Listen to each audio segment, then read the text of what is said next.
Okay. Okay, can you hear me clearly? Okay, so it is my pleasure to introduce today's speaker, Dr. Abhishek Kumar.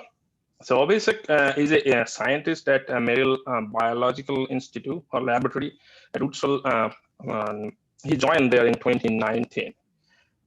Before joining MBL, he did his PhD in physics from UMass Lowell, and then he moved to NIH/EL University for his postdoctoral research. And then he moved to NIST as a guest researcher for a few years, where actually I met him and I know about his work about like optical microscopy. So today he's going to talk about his recent work about fast tracking like biomedical discoveries using computer vision and advanced optical imaging techniques. So obviously it's over to you. Thanks, Kapil. Thank you all for joining in, and it's a great pleasure for me. And thanks for giving me the opportunity to share some of my past work and ongoing work in my lab with you all today. I promise you I'm not going to talk about marine biology, even though I'm at Marine Biological Laboratory. As Kapil said, by training, I am a physicist, and here I enjoy doing optics and image analysis. So I'm going to talk about a little bit what's going on in my lab at the MBL. Um, uh, if you don't know about MBL, we are affiliated to University of Chicago, but we are in East Coast. We are at the tip of this area called Cape Cod, and here is Woods Hole, and this is our laboratory. So I am in this building. My lab is in this building. So we are known for offering advanced training courses in microscopy, developmental biology, and neuroscience in summer months. But we have a full-time research programs here. So we are about 25 resident scientists running our lab and doing full-time research in various areas of basic science, including optics and microscopy. You all can hear me clearly? Just, I wanted to make sure. Yeah, sounds great. Yeah, thanks. Yeah. So I'm going to talk about fluorescence microscopy. I mean, we have been doing, we know about fluorescence microscopy for many decades, and every year it's getting better and faster and gentler. And there is a good reason why and how it's getting better and better.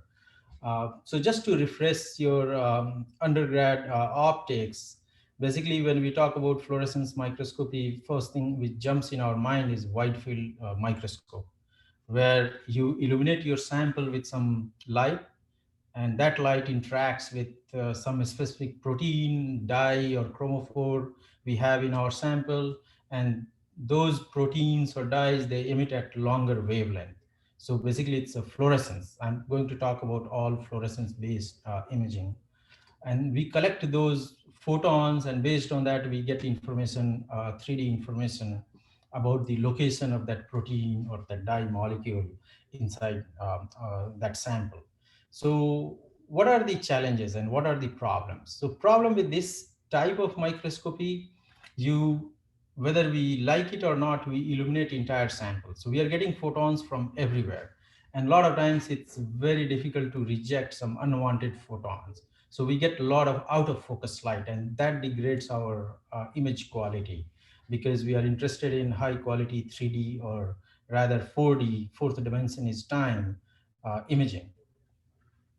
The other problem we have is our resolution is limited by diffraction. So in many cases, we want to break that limit and get a higher resolution information if possible. Third problem we encounter, which is very common to us because we are interested in doing live imaging, phototoxicity. This laser is not very friendly with the organism we are interested in, And because of that, there is a phototoxicity, photo bleaching. So our image quality or imaging is not as desired. And last point is fast acquisition, because some of these, if you have seen some live imaging cells and all, they move very fast. So we want to capture that dynamics. And for that, we need to image as fast as we could while maintaining our image quality and signal to noise or signal to background. Uh, I just wanted to refresh for all these microscopes, you must have encountered lenses, and there is one characteristic which is very critical and important, and that's numerical aperture. So ideally, we would like to have a very high numerical aperture because that governs what kind of resolution we can get and how much collection we can have, how much photons we can collect. So, but the problem with some of these high NA lenses is working distance. Their working distance is very short. So you have to come very close to your sample. On the other hand, if you use low NA lenses, you can have a long working distance, you can be very far from sample, but your collection efficiency and resolution is limited because that's very much dependent on NA. Another point I wanted to just remind you is in all these applications, axial resolution along your optic axis is always few times worse than your lateral resolution in the plane orthogonal to our optic axis. But for many applications, we would like to, because we are doing 3D imaging, we would like to have isotropic resolution. And one example I can give you, let's suppose you are interested in tracking a particle, movement of this particle in three-dimensional space, then having this isotropic resolution is critical. Otherwise, in axial dimension, it will be blurred and it will be hard to pinpoint actual position in third dimension of that particle. So there are some applications where having this isotropic resolution in 3 dimension is critical. So I'll talk about that, how we go about improving resolution in third dimension. Before I share what we do and some of these latest techniques people have developed and including us, I wanted to tell you something about this confocal microscope. This is still my favorite microscope, and it's a workhorse in most biology lab. Anywhere you go, you can find this microscope. And the way it works is in front of detector, you put a physical pinhole, which rejects any unwanted photons.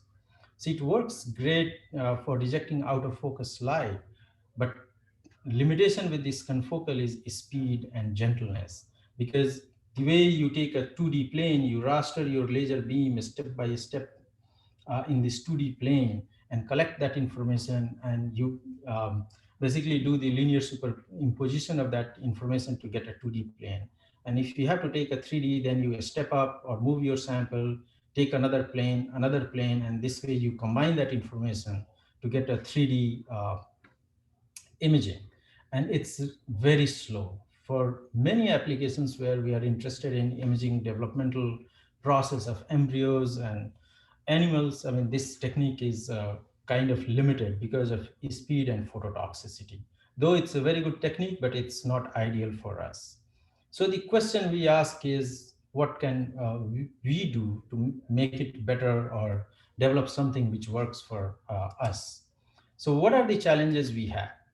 So the challenges we have here is we have to look at starting from protein all the way up to coral. So the length scale I'm talking about is a few orders of magnitude. In some applications, we would like to resolve these proteins. In some cases, we want to image these corals. They are very sensitive, but at a very high resolution. The other requirement is, depending on biological questions we are asking and samples we are looking at, what type of resolution we can get. As you all know, electron microscopy can give you very high resolution information, but that doesn't work for live imaging. And also it doesn't work that well for very thick samples because it takes forever to reconstruct a 3D map of the sample, let alone doing live imaging with a time lapse.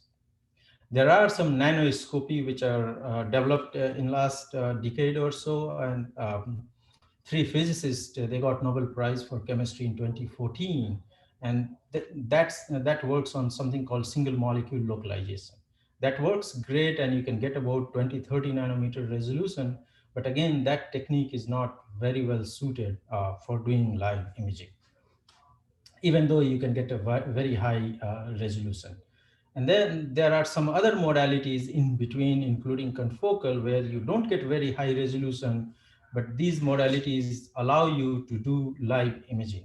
And that's the regime we are working in. We are not going to go for very high resolution. We are somewhere diffraction limited, but we want to have a capability which is gentle and which can image fast, so that we can track the development of animals for 14 hours or 24 hours or something like that.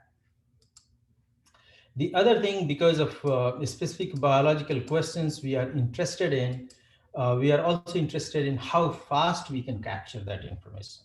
In this case, you can see we are looking at the calcium dynamics in muscle band of a worm, and that transient signal you get in every few milliseconds. So for that, the volumetric imaging speed we want to image this entire 3D structure few times per second. On the other hand, if you look at developing embryo where cells are dividing every few minutes. So in this case, we are interested in doing this volumetric imaging every few minutes for 14 hours, because this entire development takes place in 14 hours from fertilization all the way up to hatching.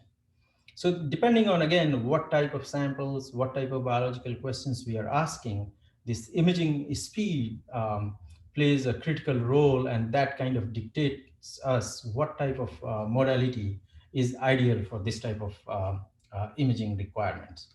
And last part we have to be sensitive to is photo bleaching, because a lot of these fluorescent proteins and dye molecules, if you used any fluorescent dye, if you keep bombarding with laser, with time, their signal goes down. And if you want to image for 14 hours and if signal decreases significantly, then you can't get your desired information. So that's also we have to consider. So put together, these are kind of constraints we are working around and developing a tool which can allow us basically to address some of these challenges. So the first question is how we can increase speed or maintain speed and minimize photo damage. So as I told you, in a wide field, we illuminate our entire sample with laser.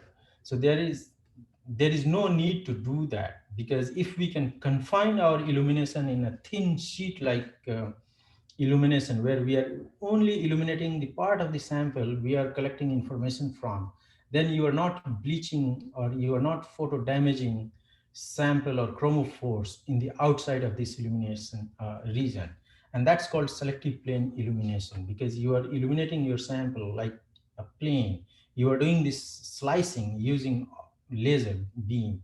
You're not doing physical slicing, but optically you are slicing your sample in a thin plane like structures.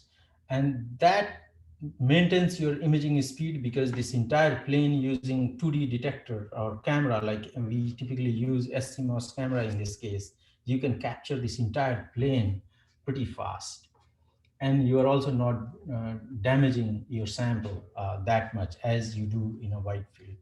And the third advantage here is, since you are illuminating, your laser beam is only being exposed part of the sample, you are not getting to begin with any out of focus light, because there is no photon being excited. Chromophores are not being excited outside this illumination region.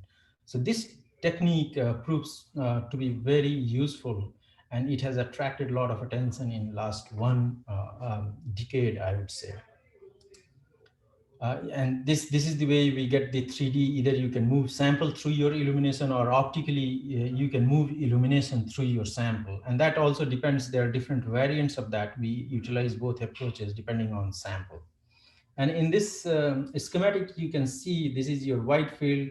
Your laser is going through the sample and it's bleaching along the laser path. In this case, you are just bleaching or damaging this thin sliver of your sample. So that's why it's much more gentler while you are maintaining the imaging speed.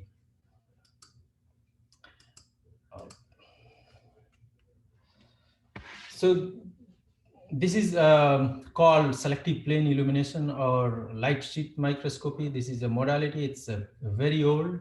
First, it was demonstrated, this concept was demonstrated in 1903. And Seidentopf, he was looking at colloidal gold particle, basically Brownian motion using this approach. And he got Nobel Prize in 1925 for doing that work. But since then, this technique was pretty much lost. But it got reinvented in, I would say, last decade, 2006, 2007. And after that, this technique has really taken off. So the basic question is, how do we create like thin illumination? We know how to create like point illumination. You bring a collimated laser beam, use a lens, focus it down, you can create a point illumination. So if you recall your undergrad optical physics course, one thing we know is if you use a cylindrical lens, if you pass a collimated beam through a cylindrical lens, you can create a plane wave like that. And this is if you use a Gaussian beam, then you have a beam where beam gets narrower and then it starts diverging like that. The other way to create is you can take a pencil beam, you can take a beam and like this pen, and you can scan it fast. If you scan it faster than what your detector can perceive, then virtually you create a sheet-like illumination. There are some other ways where people utilize nonlinear beam like Bessel beam, Airy beam, Lagarde, Gauss-Lagarde type of beam, and those has certain advantages because they don't diffract or diverge as fast as your Gaussian beam. So they are non-divergent beams. So you can have a nice beam profile or illumination profile on extended field of view. Recently, there was another technique developed by Eric Bedjick's lab where they illuminate instead of plain kind of illumination, they use a 2D lattice. So basically they take 3 beams, let them interfere, and it creates a periodic lattice type of illumination. And that has certain advantages. I'm not going to go in that detail, but I'll be happy to talk what are the advantages it has, this lattice type of illumination. And now there are commercial systems also which people can buy based on this.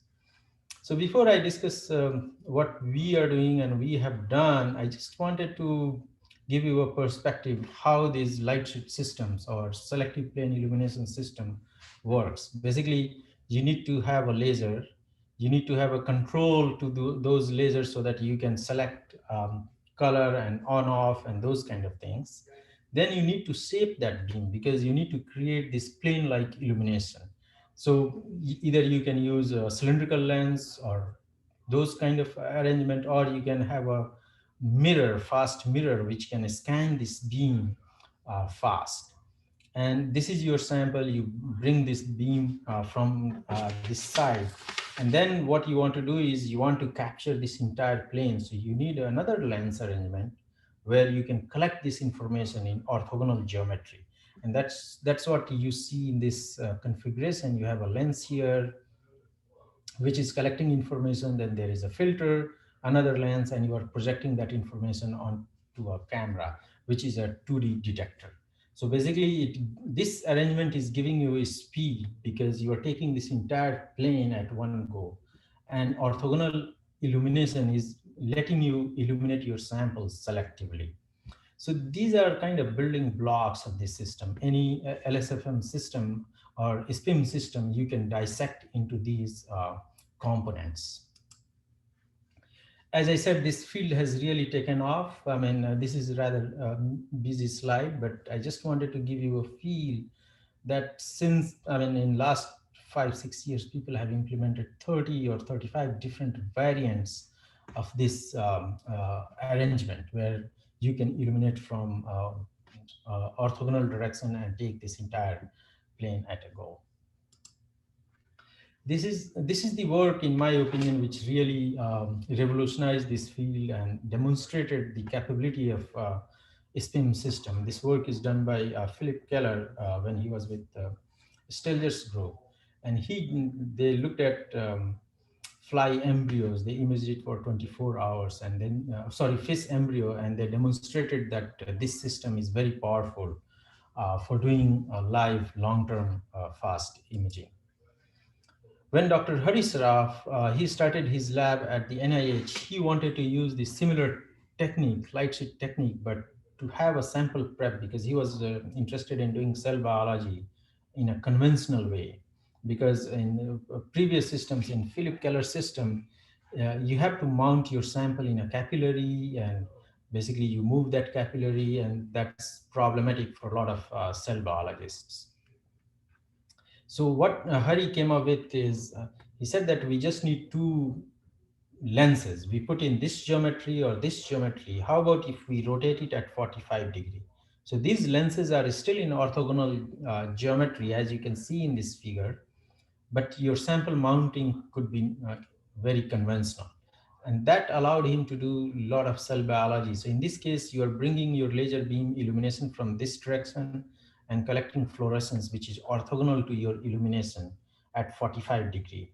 So this is also kind of variant of light sheet, but that opened up design configurations for doing a lot of conventional sample prep and cell biology sort of experiments using light sheet. So I told you that light sheet can do very fast imaging, gentle imaging, but what are the limitations?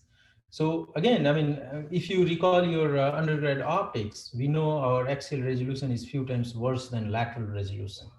And that's true for light sheet as well, because the frequency component you collect using any lens, the axial component has a much lower frequency than the lateral component. And as you can see in this real example where lateral resolution is much better, but axial resolution is few times worse.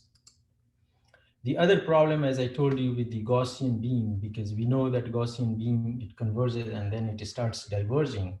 So if your sample is extended, what you're going to see is part of your sample is going to see very thin and narrow illumination, while the other part of your sample will see very thick illumination.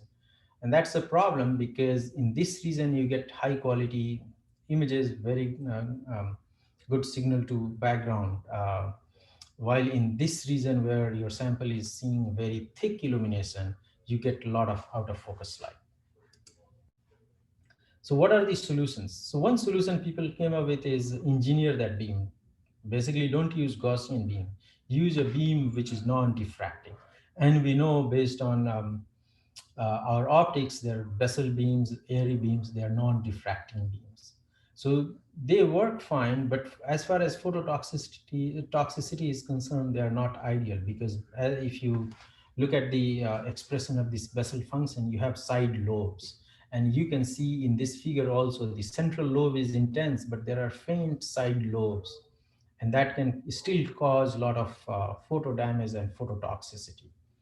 The other approach, as I told you, is lattice light sheet, where you let 3 beams interfere and create a lattice, 2D lattice kind of illumination. And that provides a non-diffracting, up to some extent, illumination. The other approach, which was again proposed by Stelzer's group, is take a multiple view. I mean, if you take a multi-view and you combine those views smartly, then you retrieve more information than any single view. So basically, you can get isotropic resolution in that respect. And that's what I'm showing in this drawing. Let's suppose you have a one lens. Your axial resolution is poor, while your lateral resolution orthogonal to this optic axis is better. But you can imagine having another lens orthogonal to this lens. So what is axial for this lens is basically lateral for this lens. And what is axial for lens 1 is lateral for the other lens. So you are getting two complementary information. And if you can combine those two information smartly, probably you can retrieve more isotropic resolution. So this schematic, probably you know where I'm going to go from here. As I told you, for light sheet, we need two lenses. one for illumination, one for detection. But nothing prevents you choosing either lens for illumination or detection. And that's what we have done in this dual objective configuration. Basically, you can bring laser light using this lens and collect information. And then you switch this role. You can bring laser using this lens and collect information from this lens. And here you can see diffraction limited beads. So this is view A when we are illuminating using this, collecting information using this lens. So you can see these beads, this is lateral XY and this is axial, and axial is elongated. While for view B, when we are bringing laser using this and collecting information using this, what is lateral for A becomes axial and it's elongated, and lateral is still good. What is axial for this? And if you combine these two information appropriately, just doing averaging, you gain something, but at the cost of losing your lateral information. So we do deconvolution, we take deconvolution approach where we can do iteratively. And once you combine that, you can see these beads, they appear very isotropic. So we take advantage of that. Here is a real example where you can see if we take a single view, your axial is not good, but if we take two views and fuse them together, it looks much more isotropic from all three directions. The other problem we face in live imaging is this kind of shadowing effect. If you have an absorber or a scattering centers inside your sample, and if your laser beam is coming from one direction, you will get this shadowing effect.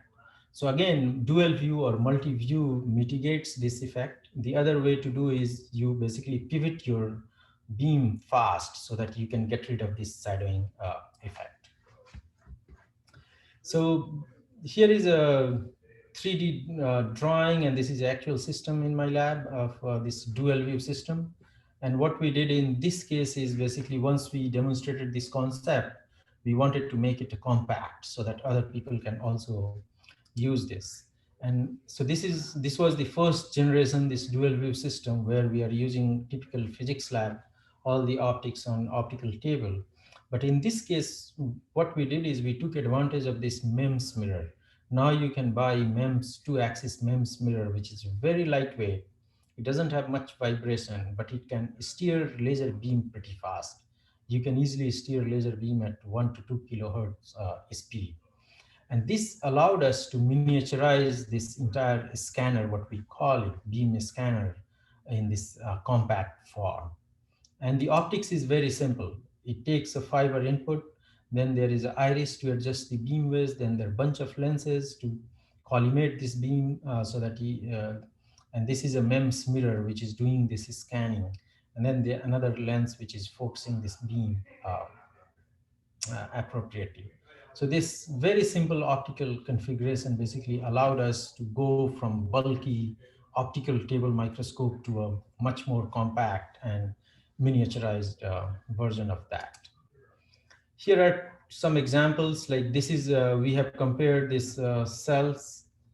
You're looking at microtubule filaments. This is using a spinning disk confocal. You can see it's already bleached and pretty much gone. We can't see anything, while on DSLM system is still sample is live, and you can see movement of these filaments in nicely in 3 dimensions. This is another example. Let me see if it, sorry, this is not playing. Yeah, sorry about that. That's another example where we, since we can do fast imaging, we can capture the membrane ruffle of a cell because of this fast imaging. This is another approach. Because of this geometry, we can basically image a very large and extended field of view. And you can see here we are looking at very high resolution, these microtubules in 3D geometry, and we can resolve from all directions pretty nicely, and we can image very extended field of view. You might be thinking, because fluorescence is emitted in all 4 pi directions, so why only 2 lenses? Why can't we? So we have implemented that as well. When I was postdoc with Hari, basically we had another lens from beneath, and we can capture information from all three lenses. But it comes with computational complexity, because you need to combine now three different images from different angles. So there are a lot of image registration challenges and deconvolution, but it does help improving your signal to noise, and also boosting resolution, what you can resolve a little bit, but at the cost of computational complexity.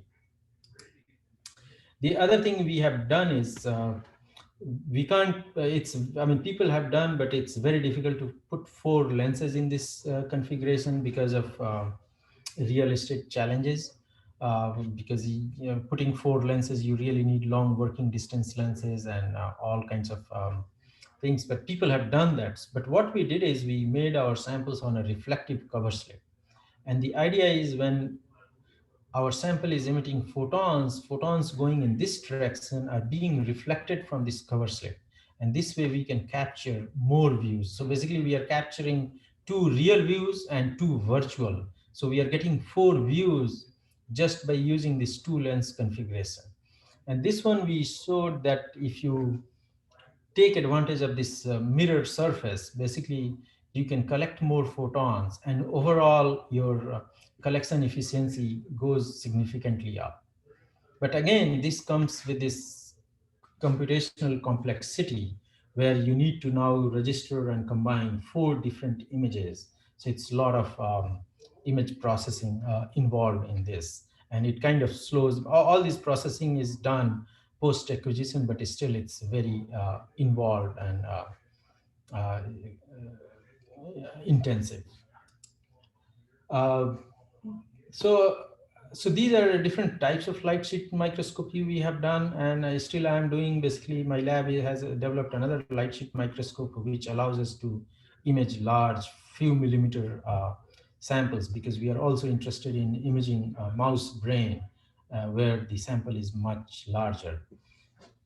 But I wanted to take few minutes and discuss another microscope which personally I have been very excited about. This is a confocal microscope. All the hard work is done by my postdoc Matthew and an undergraduate student working with me, Nolan. But the reason I'm excited is because, as I told you, that we are interested in imaging large area. So this is a confocal microscope, but instead of using point scanning, we are doing a line scan. And as you can see here, we are creating this line illumination and moving sample through this. So basically it gives us speed, but it also gives us some benefits confocal has, like rejecting out of focus light. And what we have demonstrated is, using this approach, you can really image large area. Like in this image, you are looking at somewhere around 500 micron by about a millimeter. And this single image we can acquire in less than 2 seconds. If you do on a regular confocal, that takes about 30 minutes. So we have kind of improve this imaging speed by fewer orders of magnitude without sacrificing resolution sample mounting. The other thing Matthew and Nolan, they have done is they have this dual objectives. As I told you, the shadowing effect, if you are coming from one side, laser is coming from one side. If there are absorbing or scattering centers, they block that laser and you get this shadowing effect. So what they're doing is they're illuminating their sample from both directions and collecting information from both directions. So as you can see, oops.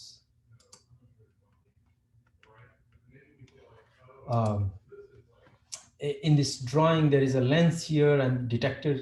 This is a laser path. This is another path, and there is a detector here and detector here. So basically, this dual view line scan confocal is allowing us to do fast imaging and maintaining the high resolution we are interested in on extended samples. Now I want to shift gear, and I wanted to talk about what we are doing as far as image analysis is concerned. So we are learning from a lot of work being done in computer science and computer vision. So we are borrowing some concepts from there, learning from them, and trying to incorporate in our work to take advantage of that. And I'll give you a few examples what we are doing and how we are approaching that. So one thing we have to do, like as I told you, we are interested in these developing embryos. So we look at their nucleus, and these embryos are developing, so these cells are dividing. So what we want to do, or we are interested to do, is to follow that division. So we want to start at few cell stage, figure it out which one is mother, daughter, granddaughter, great granddaughter, and track their lineage basically. So that's one thing we are interested in, and that involves a lot of segmentation, you can call it, or blob detection. There are different flavors of that, like either centroid, like I don't care what this nuclei looks like as long as I know where is the center of that. Bounding box, you might have seen a lot in where people talk about feature detection and all, this approach. There is also what is background and what is actual information in those images. So there are various approaches. In fact, we have also implemented. And then there is a full segmentation where we want to know exactly what is the shape and size of these cells and nuclei. Like in this case, what is the actual shape of this? So there are different flavors of that, and depending on what type of work we are interested in, we try to use that. And I wanted to show you one example. Somehow, why it's not, sorry, somehow it's not playing. Let me see. Oops.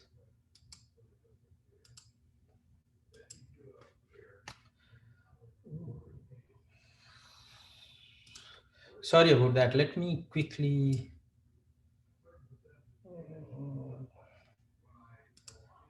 See.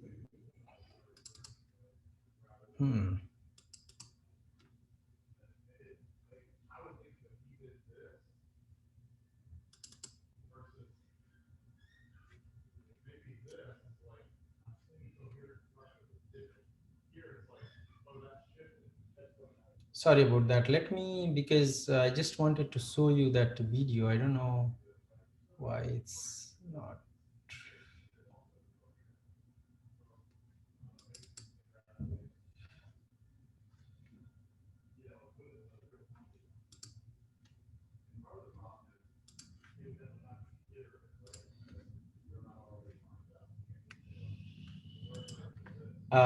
You all can see this PowerPoint?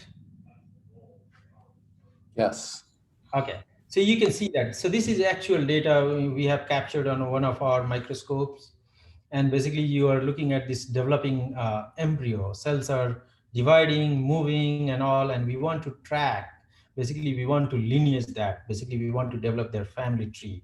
And this work a few years ago, we have done kind of semi-automated, lot of manual labor involved, lot of error in this case. Like it takes us about a few weeks to do that. So what my staff scientist Anthony is doing is he's taking this, basically implementing this deep learning approaches. And the idea is, let's take this raw data, clean that one, and generate an auxiliary image where we can represent each cell with another blob. And these blob, I mean, dimension could be smaller, they're little, I mean, uh, kind of you shrink that so that their spacing is more, and that helps us do the tracking. And so, as you know, for all these deep learning approaches, we need a lot of data.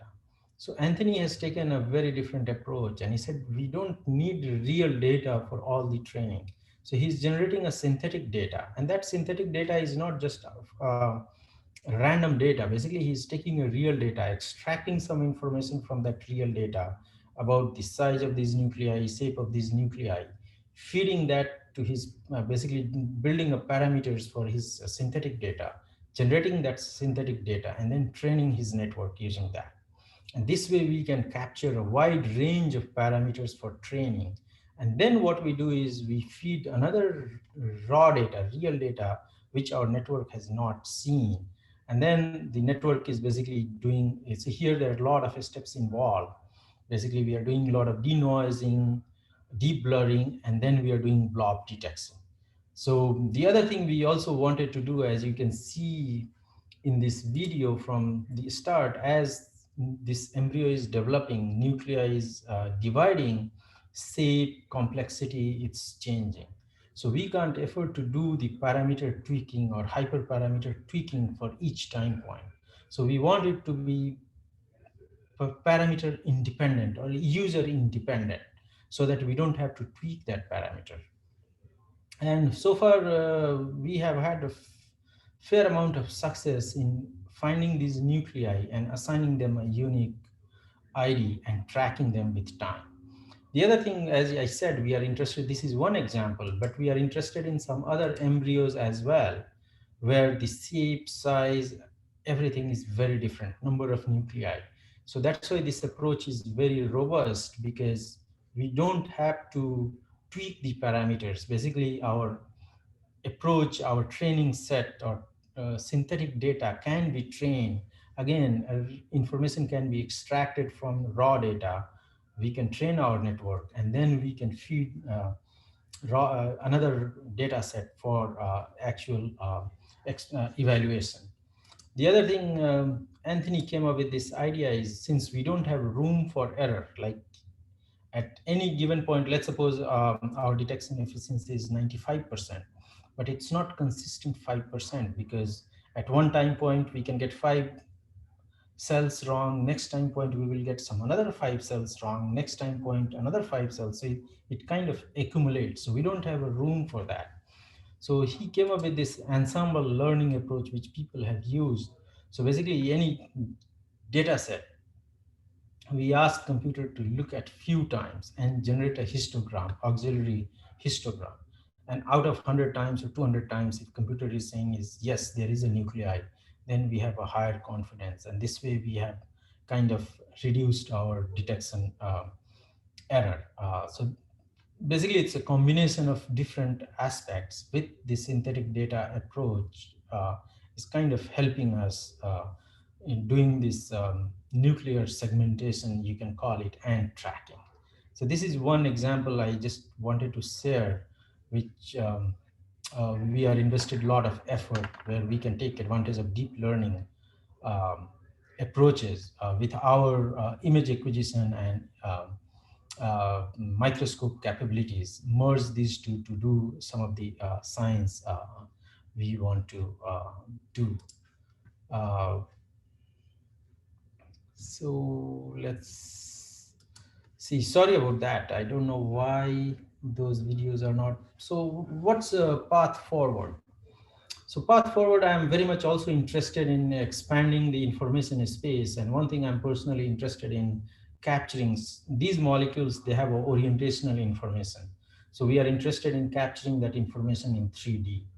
And again, if you use a single lens system, there are a lot of degeneracies, but we are trying to break some of those degeneracies using a multi-view approach.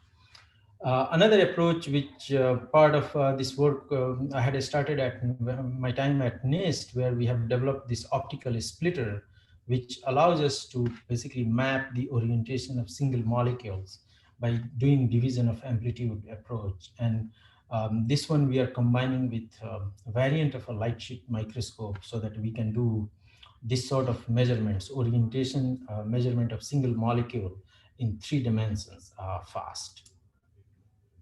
With that, I would like to thank Anthony, Nolan, and Matthew for doing all the work. I mean, some of the work I shared was done by them, my collaborators at the MBL and elsewhere.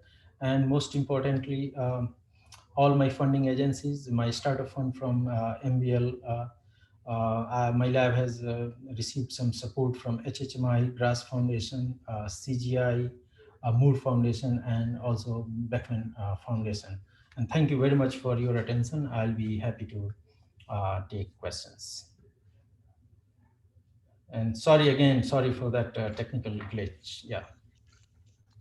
Well, that's very exciting and nice talk. So talk is open for question.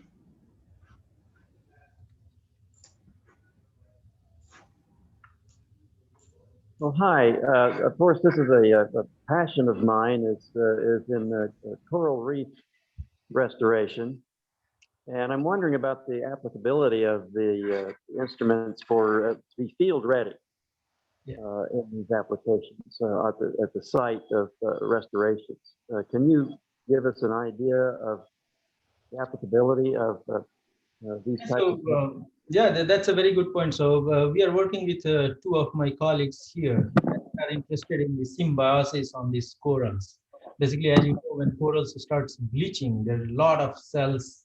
So using these light shift techniques, basically, we are imaging them, and we are also doing the analysis. Basically, using this sort of analysis, I told you, we can count cells, basically. And based on that, I mean, they know the biology, but they try to understand how this bleaching is taking place, calcification and all.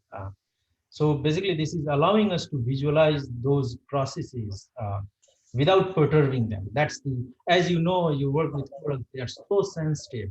They are so sensitive to light.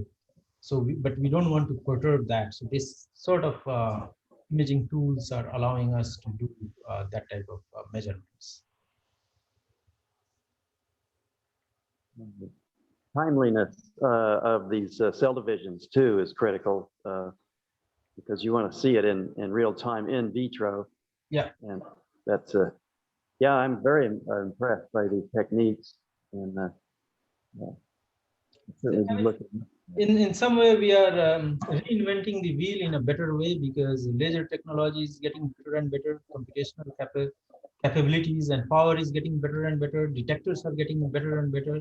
So even though we are using the same fundamental concepts, but technology-wise, we are in a much better position, and we're doing much better.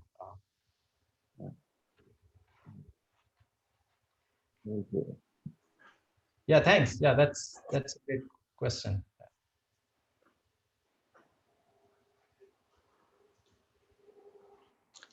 Okay, I have a question. So when you do this in vitro measurement, so you are putting laser into this live animal. Is there any impact on the laser to those activity like a biology, for example, like thermally? You say like it's a light bleaching happen, but do you impact thermally as well? Yes. Or it impact the biological process, and how did you quantify those? Basically?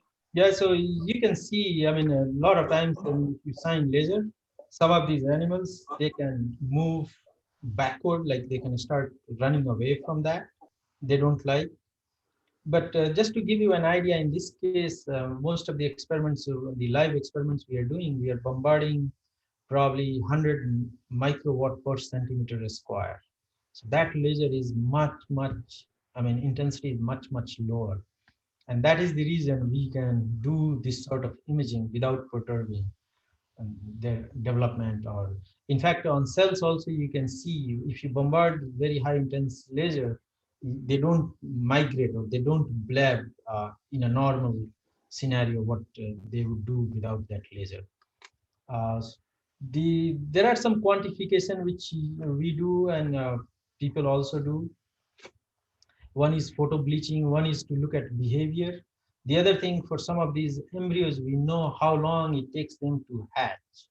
So if they don't hatch in their normal time window, which means your laser is phototoxicity is higher and you are perturbing their development. We also do some regeneration studies where you blast laser, break their neurons or cut their neurons and see how they rejoin, and those kind of laser surgery in live imaging. So that kind of things also, I mean, we do, and some other groups also, they do. Okay. Any other question from the audience?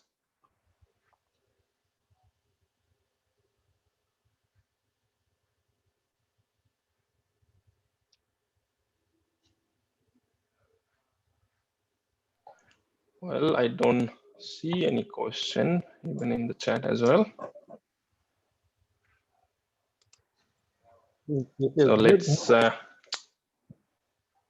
Yes. Whole outreach laboratories, are you pretty well confined there in Cape Cod?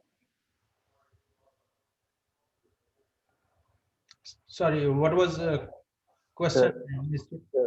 The laboratory that you have, do you travel around, or are there other facilities? besides the central location there in Cape Cod? Oh no, so yeah, we are year around here, and a lot of people come here because of we have a supply of we maintain and culture corals, a lot of other organisms and marine organisms. A lot of people they come here in summer months. Yeah. That was your question.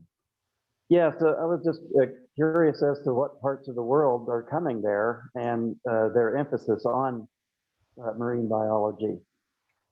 Any particular country, any geolocations that are pushing Oh, these? yeah, that's a good question. I mean, this is a very international place. I mean, almost in the courses we get 50% students from outside the US, and about 50% students are from the US and Canada.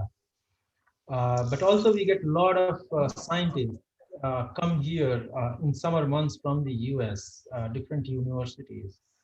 Not only because of marine organisms, because of some other aspects our lab offers.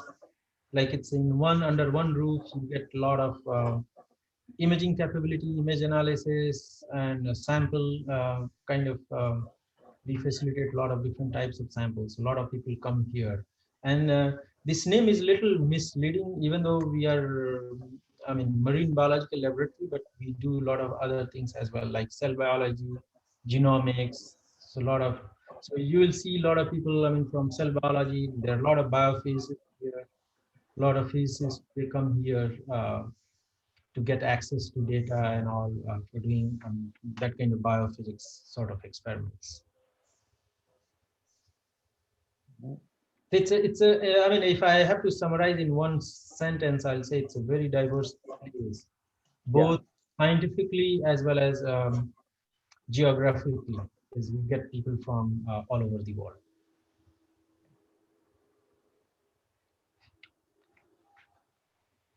Did that answer your question? Yes, very good. Thank you. Very inspiring.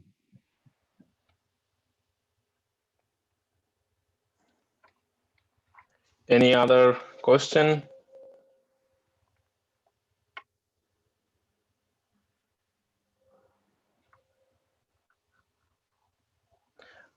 If not, let's thank our speaker for such a wonderful talk, and thanks for all the audience to attend the talk. Thank you all. Thanks a lot. Great job. Thank you. Thank you very much. Thank you. Much appreciated. Thank you.